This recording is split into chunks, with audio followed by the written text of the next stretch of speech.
Ya, Assalamualaikum warahmatullahi wabarakatuh. Salam sejahtera bagi kita semua. Shalom, Om Swastiastu. Namo Buddhaya CB 2022 akan mempresentasikan hasil kerja kelompok kami tentang tebak angka untuk tugas UTS dengan menggunakan program Java. Nah, ini adalah anggota kelompok kami. Yang pertama ada Naura Aida Nasita dengan 3 digit NIM terakhir adalah 041. Kemudian ada Yeski Alvenata Golodadi dengan 3 digit NIM terakhir 046. Kemudian saya Valentino Rossi dengan 3 digit NIM terakhir 054. Dan ada Ibrahim Kayis dengan 3 digit NIM terakhir 060 serta Alia Alifri dengan 3 digit NIM terakhir 064.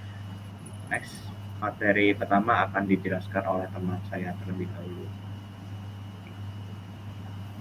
Oke, masuk pada latar belakang. Dalam era modern yang dipengaruhi oleh kemajuan teknologi informasi dan komunikasi, hiburan dan game telah menjadi bagian tak terpisahkan dari budaya digital. Salah satu contoh game sederhana yang populer adalah tebak angka. Game ini menghadirkan tantangan menebak angka acak antara 1 hingga 0 dengan jumlah tebakan yang paling sedikit.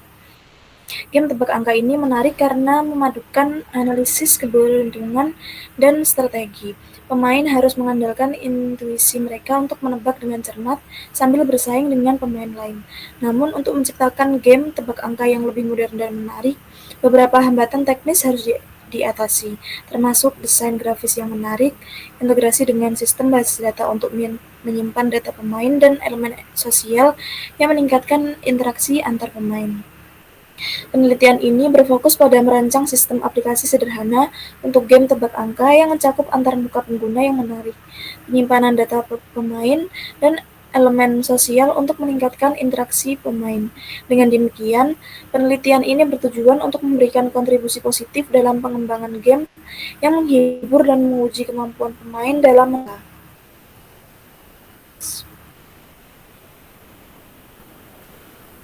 Masuk pada rumusan masalah, yang pertama yaitu bagaimana merancang antarmuka pengguna yang menarik dan intuitif untuk meningkatkan pemain dengan beragam latar belakang dapat dengan mudah berpartisipasi dalam permainan tebak angka.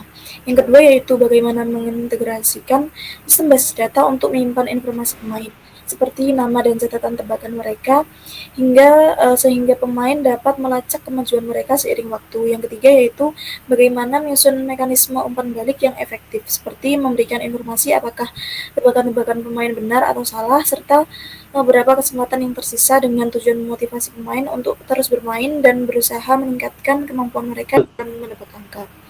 Yang keempat yaitu merancang sistem permainan tebak angka sehingga tantangan yang dihadapi pemain tetap menarik dan memicu minat mereka untuk mencoba menebak angka dengan sejumlah tebakan yang paling sedikit. Dan yang terakhir yaitu bagaimana memastikan keamanan data pemain yang tersimpan dalam basis data sehingga informasi pribadi pemain tetap terlindungi dan aman dari potensi ancaman keamanan.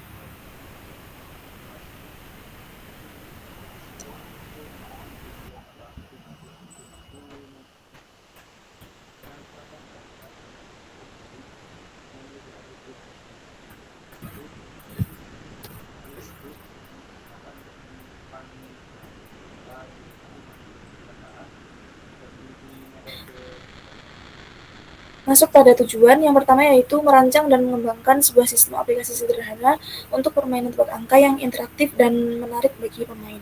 Yang kedua yaitu permainan tebak angka dengan menghadirkan desain antarmuka pengguna yang intuitif, serta memberikan umpan balik yang jelas terkait tebakan pemain.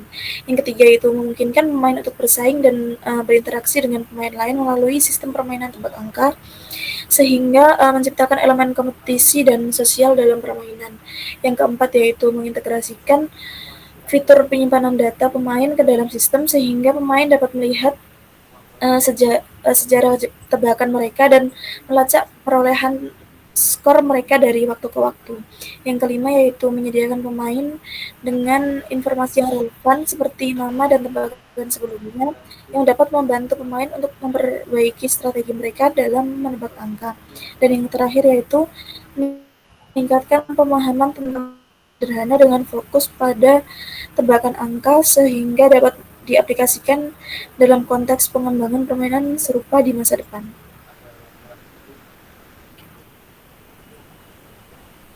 Untuk manfaatnya sendiri yaitu yang pertama, pengembangan kemampuan berpikir logis. Game tebak angka ini memberikan kesempatan kepada pemain untuk mengembangkan kesempatan berpikir logis mereka dengan tampilan angka acak dari 1 sampai 0. Pemain diajak untuk merumuskan strategi dan analisis logis dalam upaya menebak angka dengan sejumlah tebakan yang paling sedikit. Hal ini dapat membantu dalam meningkatkan kemampuan pemecahan masalah dan penalaran pemain. Yang kedua yaitu peningkatan ketelitian dan konsentrasi. Permainan ini mengharuskan pemain untuk memperhatikan setiap tebakan dan umpan balik yang diberikan. Meningkatnya ketelitian dalam menebak angka yang benar dan dapat mengasah kemampuan pemain dalam berfokus dan memperbaiki konsentrasi mereka. Yang ketiga yaitu hiburan dan relaksasi. Permainan sederhana ini dapat menjadi sumber hiburan yang menyenangkan dan membantu mengurangi stres. Dan yang terakhir yaitu keterampilan teknologi. Pengguna aplikasi game seperti tebak angka ini memungkinkan pemain untuk menjadi lebih terampil dalam berinteraksi dengan teknologi. Masuk pada bab pembahasan. Yang pertama yaitu penerapan OP Java.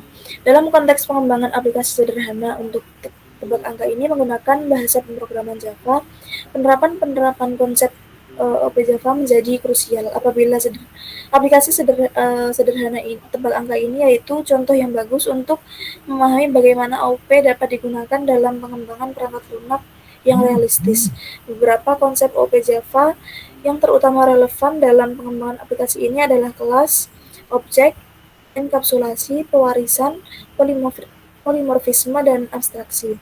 Penerapan konsep-konsep ini dalam pengembangan aplikasi sederhana yang kami rancang yaitu aplikasi sederhana tebak angka akan membantu menciptakan perangkat lunak yang terstruktur, mudah dimengerti, dan dapat diperluas dengan mudah. Dengan menggunakan Java sebagai bahasa pemrograman, kita dapat mengaplikasikan OP dengan efisien dan menghasilkan aplikasi yang berkualitas tinggi. Dengan demikian, aplikasi ini akan menjadi contoh yang bagus tentang bagaimana OP dapat diterapkan dalam situasi dunia nyata. Penerapan Agile Development. Berikut merupakan adalah web bernama Trello yang kami gunakan untuk merekam dan mencatat proyek rancangan aplikasi kami. Kami menerapkan salah satu sistem aliran kerja dari metode Agile Development untuk pengembangan aplikasi sederhana tebak angka kami, yaitu sistem aliran kerja sistem Kanban atau Pawan Kanban. Yang pertama ada to do, yaitu mengumpulkan umpan balik dari setiap pemain uji coba, dan yang kedua yaitu analisis hasil pengujian. Yang kedua yaitu in progress, yaitu ada dua, yaitu mengembangkan fitur-fitur game dan merancang database. Yang ketiga yaitu testing. Di testing ada tiga, yaitu uji coba database, uji coba game, dan uji coba GUI. Dan yang terakhir done atau complete, yang berisi menentukan fitur-fitur utama game, menentukan ruang lingkup project, merancang antarmuka interface, membuat desain tampilan grafis game, merancang GUI menggunakan IDE Java IntelliJ IDEA, dan implementasi OOP Java. Penjelasan selanjutnya,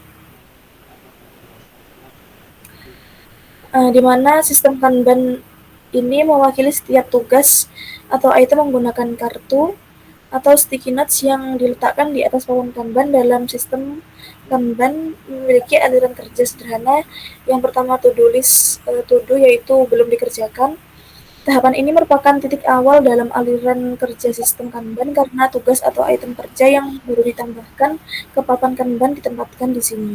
Yang kedua yaitu in progress atau sedang dikerjakan. Tahapan ini mencerminkan tugas atau item yang sedang dalam proses pengerjaan atau anggota tim.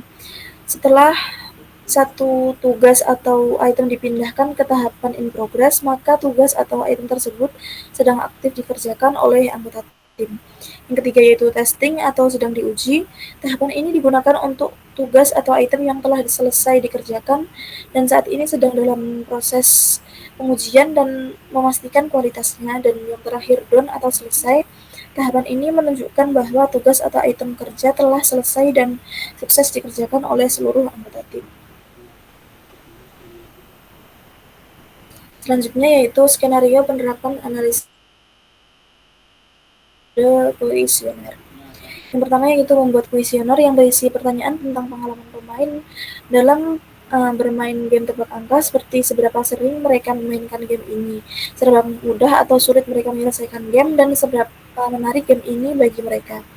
Yang kedua yaitu menyebar kuesioner pada sejumlah pemain game angka melalui media sosial atau forum game online. Dan yang ketiga yaitu mengumpulkan dan menganalisis data dari kuesioner untuk mengetahui kebutuhan dan preferensi pemain dalam bermain game tebak angka, seperti fitur yang diinginkan, kesulitan yang dihadapi, dan tampilan grafis yang diinginkan. Penjelasan selanjutnya akan dilanjutkan oleh teman saya. Baik, selanjutnya skenario penerapan analisis kebutuhan perangkat lunak menggunakan metode observasi.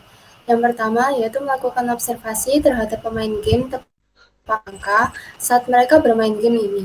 Yang kedua, mencatat perilaku dan reaksi pemain saat bermain game, seperti seberapa sering mereka gagal atau berhasil menebak angka, seberapa lama mereka memainkan game, dan seberapa sering mereka menggunakan fitur tertentu dalam game.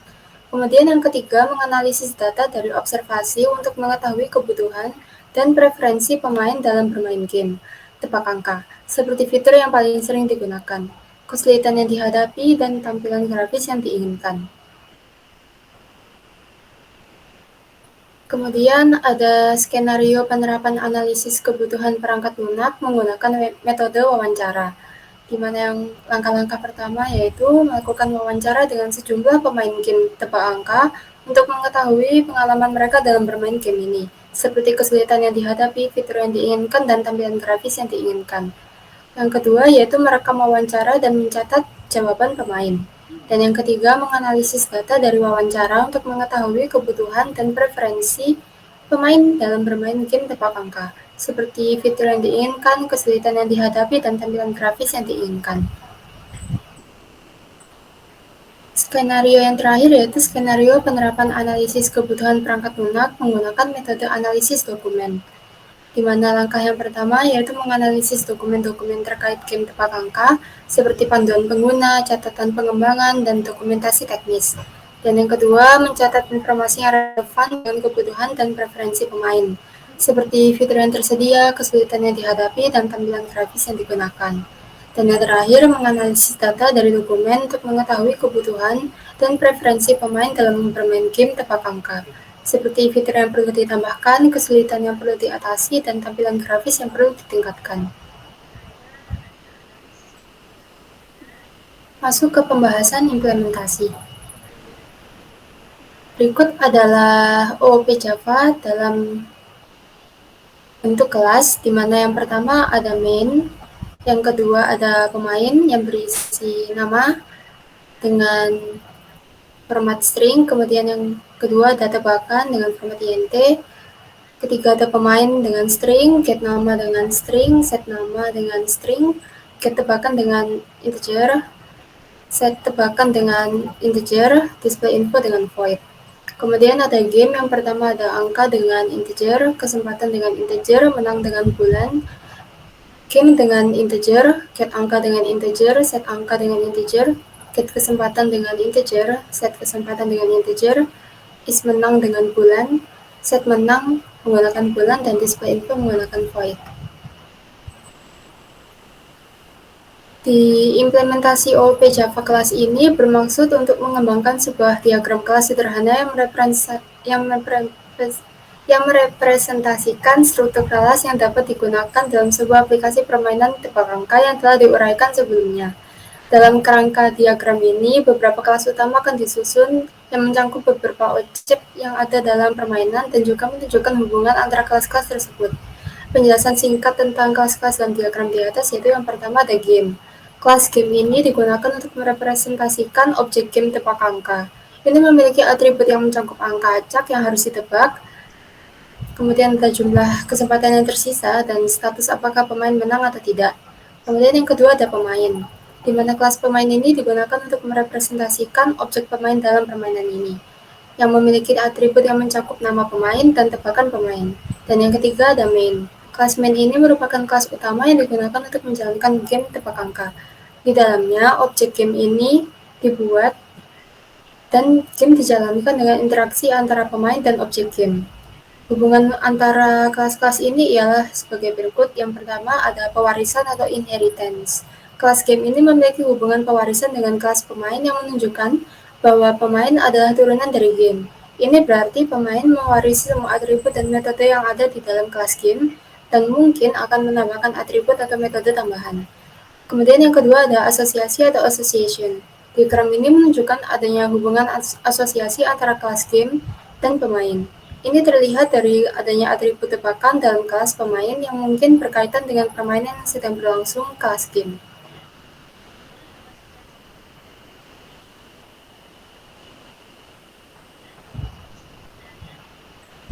Kemudian ada OOP Java Object.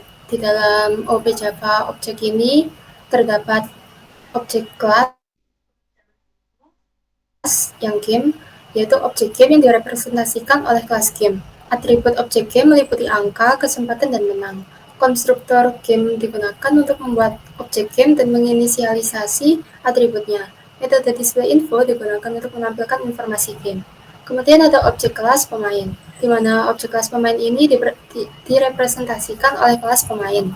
Kemudian atribut objek pemain meliputi nama dan tebakan. Konstruktor pemain digunakan untuk membuat objek pemain dan menginisialisasi atributnya. Metode display info digunakan untuk menampilkan informasi pemain. Kemudian ada objek kelas main, di mana objek kelas main ini digunakan untuk menjalankan game tebak angka. Dalam metode main ini, objek pemain dan objek game dibuat untuk digunakan untuk mengelola permainan. Objek pemain digunakan untuk menyimpan nama pemain dan tebakan pemain. Objek game digunakan untuk menghasilkan angka acak, mengatur jumlah kesempatan, dan menentukan status kemenangan atau kekalahan. Dengan menggunakan objek, kita dapat mengelola permainan dengan lebih terstruktur dan memisahkan logika permainan serta data pemain dengan lebih baik. Kemudian ada OOP Java pewarisan atau inheritance, di mana untuk mendapatkan OOP Java inheritance ini, kami membuat kelas turunan yang mengkhususkan fungsi-fungsi tertentu dari kelas dasar. Dalam kasus ini, kami membuat kelas turunan game khusus yang mengkhususkan dalam mengatur batas atas atau bawah untuk angka yang harus ditebak. Berikut bagian-bagian kode yang menunjukkan inheritance.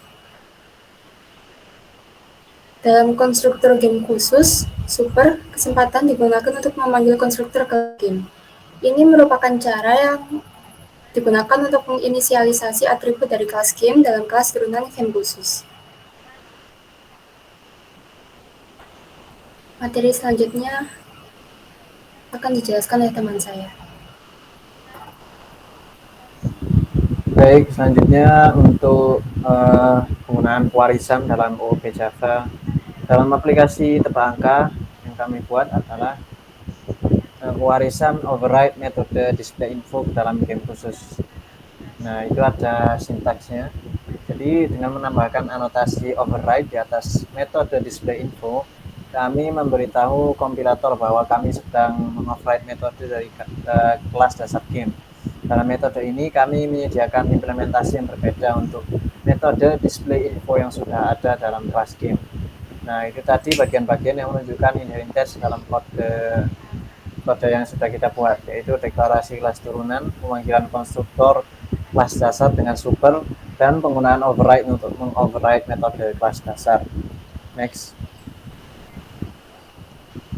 Kemudian penerapan polimorfisme dalam OOP. Nah, dalam aplikasi game tebak angka ini kami menggunakan pewarisan dan polimorfisme untuk mengimplementasikan metode display info yang dapat diakses dengan cara yang seragam pada kelas game dan game khusus.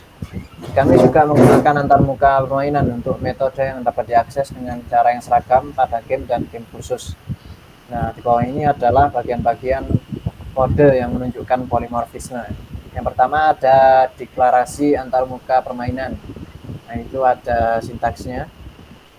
Jadi antarmuka permainan mendefinisikan metode display info yang akan diimplementasikan oleh kelas yang mengimplementasikan antarmuka ini.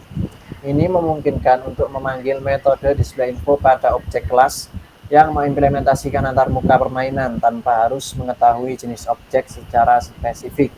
Next. Kemudian selanjutnya ada penggunaan antarmuka permainan dalam objek game. Sintaksnya adalah permainan game sama dengan Neo Game Khusus 3120. Nah, di sini kami mendeklarasikan objek game sebagai objek antarmuka permainan dan menginisialisasinya dengan instance kelas game khusus. Ini menunjukkan penggunaan polimorfisme, di mana dapat memperlakukan objek game sebagai objek antarmuka, meskipun sebenarnya itu adalah instance kelas turunan game khusus. Kemudian yang ketiga ada memanggil metode display info pada objek game tanpa mengetahui jenis objeknya. Nah, itu sintaksnya kita memanggil game display info. Nah, kami memanggil metode display info pada objek game tanpa perlu tahu apakah itu adalah objek game atau game khusus. Kode ini menunjukkan polimorfisme karena menggunakan antarmuka untuk memanggil metode dengan cara yang seragam, terlepas dari jenis objek yang sebenarnya. Polimorfisme memungkinkan untuk mengakses metode dengan cara yang seragam pada objek yang mungkin berbeda jenis, asalkan objek tersebut mengimplementasikan antarmuka yang sama atau merupakan turunan dari kelas yang sama. Next. Selanjutnya penerapan abstraksi pada OP. Dalam aplikasi game tebak angka ini, kami juga menerapkan abstraksi untuk memodelkan beberapa fungsi yang lebih tinggi, seperti logika permainan dan alur permainan. Nah, berikut adalah bagian-bagian kode yang menunjukkan abstraksi. Yang pertama ada deklarasi antarmuka permainan. Nah, itu sintaksnya. Jadi dalam sintaks di atas kami mendefinisikan antarmuka permainan yang mengabstraksi logika permainan.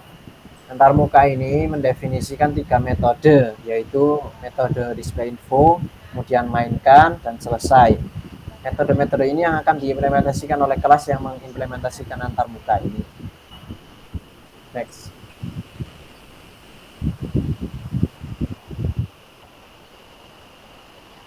Lanjut ke kelas game. Nah, berikut adalah sintaksnya, jadi bagian dari kodenya. Nah, dalam kelas game, kami mengimplementasikan metode-metode dari antarmuka permainan, yaitu display info, mainkan, dan selesai. Ini adalah contoh konkret dari bagaimana mengabstraksi logika permainan dengan menggunakan antarmuka. Next.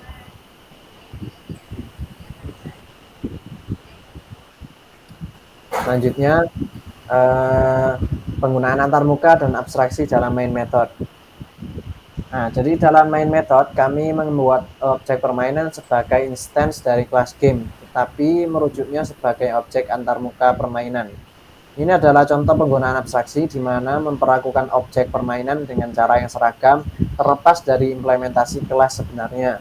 Dengan menggunakan antarmuka dan implementasi pada kelas game, kami dapat mengabstraksi logika permainan secara keseluruhan, yang memungkinkan untuk dengan mudah mengganti atau memperluas permainan di masa depan tanpa harus merubah kode di tempat yang lain yang menggunakan objek permainan.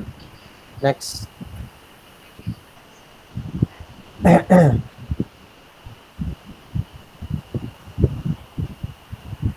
Nah, selanjutnya penerapan enkapsulasi pada OOP. Jadi dalam pemrograman berorientasi objek atau OOP, konsep enkapsulasi melibatkan penggunaan aksesibilitas yang tepat pada atribut-atribut kelas dan penggunaan metode setter dan getter untuk mengakses atau memodifikasi atribut. Berikut adalah bagian-bagian kode dari program kami yang menunjukkan konsep enkapsulasi. Yang pertama, penggunaan atribut privat. Nah, jadi ini sintaksnya ada kelas game dan kelas main. Jadi atribut angka, kesempatan menang, nama, dan tebakan dideklarasikan sebagai prefix, sehingga hanya dapat diakses dan dimodifikasi melalui metode setter dan getter yang sesuai. Next. Nah, ini penggunaan metode getternya. Jadi ini sintaksnya. Ini metode getter yang digunakan untuk mengambil nilai dari atribut privat. Ini memungkinkan akses ke atribut tersebut tanpa perlu mengaksesnya secara langsung. Next. Ya, selanjutnya penggunaan untuk metode setter. Ini untuk sintaksnya. Nah, jadi metode setter digunakan untuk mengatur nilai atribut privat. Dalam contoh ini, metode set tebakan digunakan untuk mengatur nilai atribut tebakan dalam kelas pemain. Next. Selanjutnya untuk metode enkapsulasi yaitu penggunaan metode lain untuk mengubah atribut. Jadi ini sintaksnya. Selain setter, kami juga menggunakan metode lain seperti kurangi kesempatan, dan set menang untuk memodifikasi nilai atribut privat dalam kelas game. Ini memungkinkan enkapsulasi logika bisnis yang terkait dengan atribut tersebut. Dengan demikian, kode tersebut mengimplementasikan konsep enkapsulasi dengan menggunakan atribut privat dan metode setter serta getter yang sesuai. Nah, hal ini dapat membantu dalam menjaga akses yang aman ke atribut kelas dan memungkinkan perubahan logika internal kelas tanpa memengaruhi kode di luar kelas tersebut. Nah, selanjutnya akan dijelaskan oleh teman saya. Oke, selanjutnya saya akan menjelaskan tentang UML. Nah, untuk contoh gambarnya ini ada kelas diagram, bisa di next.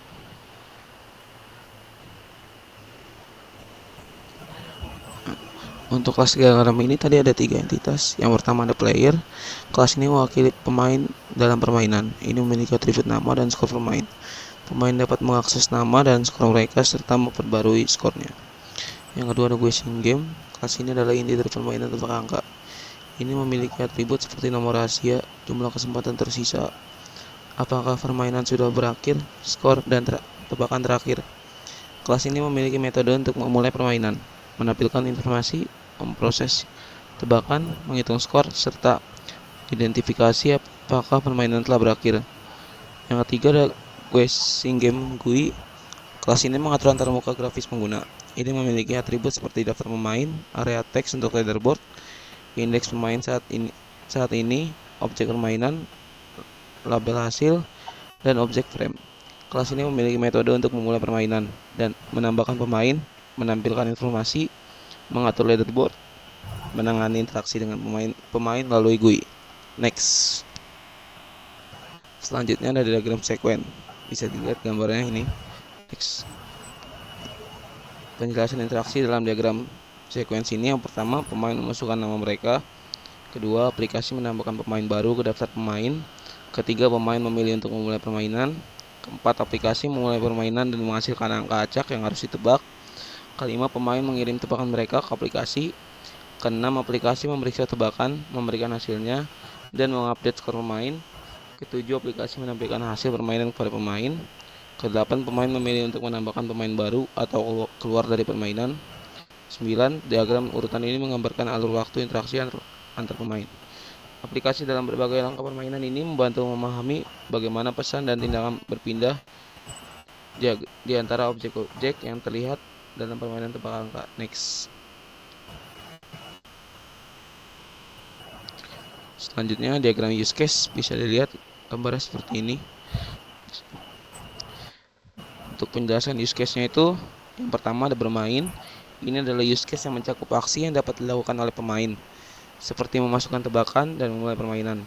Pemain dapat juga mengganti pemain. Yang kedua, ada menambahkan pemain. Use case ini mencakup aksi yang memungkinkan pemain menambahkan nama pemain baru. Yang ketiga, memulai permainan.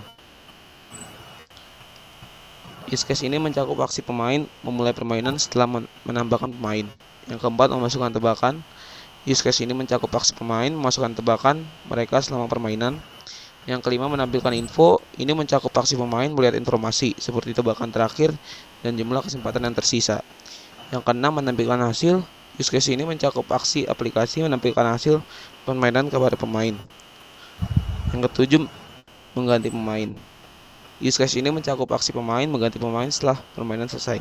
Next. Selanjutnya ini diagram activity. Ini bisa dilihat gambarnya. Next. Penjelasan langkah-langkah dalam diagram activity. Yang pertama, memulai. Proses dimulai. Pemulai, proses mulai di sini. Yang kedua, adalah memasukkan nama pemain. Pemain diminta untuk memasukkan nama mereka. Yang ketiga, menambahkan pemain. Setelah pemain memasukkan nama mereka, pemain ditambahkan ke daftar pemain. Keempat, ada memulai permainan. Pemain yang sudah ada dipilih untuk memulai permainan. Yang kelima, tebak angka. Pemain memasukkan tebakan angka. Hasilnya akan ditampilkan dan dapat mengarah ke dua situasi. Yang pertama, permainan selesai. Jika pemain berhasil menebak angka atau jumlah kesempatan habis, permainan selesai. Yang kedua, tebak angka. Jika pemain ingin menebak lagi, proses kembali ke tebak angka. Yang keenam, permainan selesai. Hasil permainan ditampilkan dan pemain ditanyakan apakah ingin melanjutkan dengan pemain berikutnya. Yang ketujuh, menampilkan hasil permainan, skor pemain, dan leaderboard dapat ditampilkan di sini. Next. Selanjutnya akan dijelaskan oleh teman saya.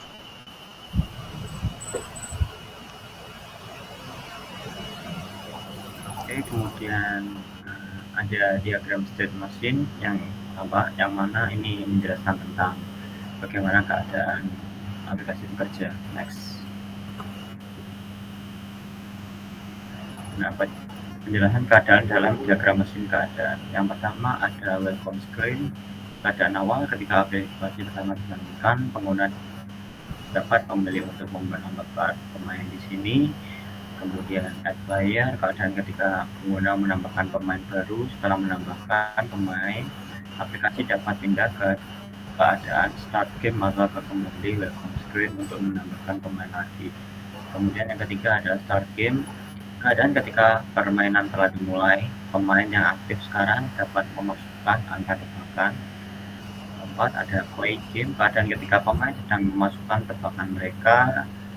Kemudian ada 5, end game. Keadaan ketika permainan telah berakhir, baik karena pemain berhasil menebak angka atau karena permainan berakhir pemain tidak berhasil menebak dengan benar. Kemudian yang keenam ada display result. Keadaan di mana hasil permainan ditampilkan kepada pemain dan pemain dapat memilih untuk melanjutkan ke pemain berikutnya ataupun selesai dan keluar dari aplikasi. Next.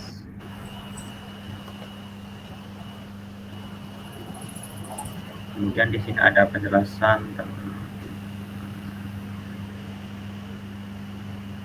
next. Nah, berikut adalah interface dari aplikasinya. Yang pertama ada tampilan awal, di sini masih kosong, kita bisa menambahkan pemain.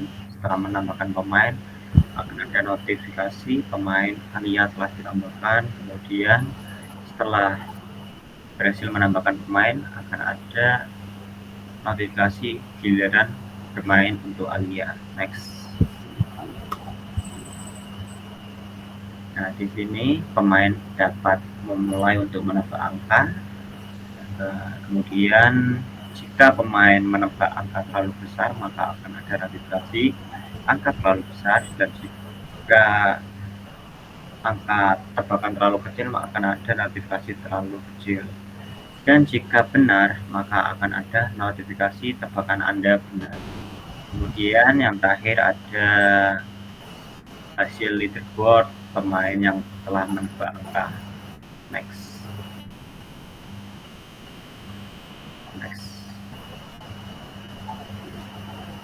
Kesimpulannya, game adalah salah satu jenis hiburan yang semakin diminati oleh masyarakat. Salah satu game sederhana yang paling dipilih oleh para pemain game adalah game tebak angka. Game ini menarik perhatian karena mengasah kemampuan analisis, keberuntungan, dan strategi pemain. Akan tetapi dalam pengembangan dan penerapan game tebak angka yang lebih modern dan lebih menarik, ada beberapa halangan yang harus diatasi. Beberapa halangan ini meliputi aspek desain tampilan grafis, pemain, dan penyediaan elemen sosial yang dapat meningkatkan interaksi antar pemain. Oleh sebab itu, perancangan sistem aplikasi sederhana ini untuk game tebak angka menjadi penting dan bermanfaat dalam konteks pengembangan game yang menarik dan menantang. Telah dirancang sistem aplikasi sederhana untuk game tebak angka yang melibatkan aspek-aspek seperti antarmuka pengguna yang menarik, fungsionalitas penyimpanan data pemain, dan elemen sosial yang memungkinkan pemain berinteraksi dan bersaing. Penelitian ini akan berfokus pada aspek teknis dan perancangan sistem aplikasi dengan harapan dapat memberikan manfaat positif terhadap pengembangan game sederhana yang dapat menghibur dan menguji kemampuan pemain dalam menebak angka. Next.